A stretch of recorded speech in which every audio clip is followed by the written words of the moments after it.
கலவரத்தால் பாதிக்கப்பட்டுள்ள மணிப்பூருக்கு பிரதமர் நரேந்திர மோடி செல்வாரா என்று காங்கிரஸ் மூத்த தலைவர் ஜெய்ராம் ரமேஷ் கேள்வி எழுப்பியுள்ளார். அவரது எக்ஸ் தள பதிவில் அடிக்கடி வெளிநாடு செல்லும் பிரதமர் நரேந்திர மோடி தற்போது பல்வேறு வெளிநாட்டு பயணத்தை நிறைவு செய்து நாடு திரும்பியுள்ளார் என்றும் அவரை இந்தியா வரவேற்கிறது எனவும் கூறியுள்ளார்.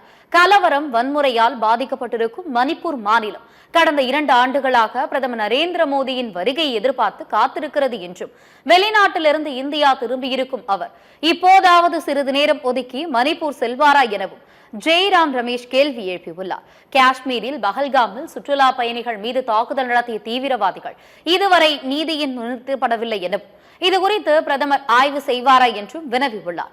பிரதமர் நரேந்திர மோடியின் குஜராத் மாநிலம் இயற்கை சீற்றத்தால் சீர்குலைந்து இருக்கிறது என்றும் மிக மோசமாக பாதிக்கப்பட்டுள்ள இமாச்சல் பிரதேசத்தில் நிவாரண பணிகளில் பிரதமர் மோடி கவனம் செலுத்துவாரா எனவும் ஜெய்ராம் ரமேஷ் சுட்டிக்காட்டியுள்ளார்.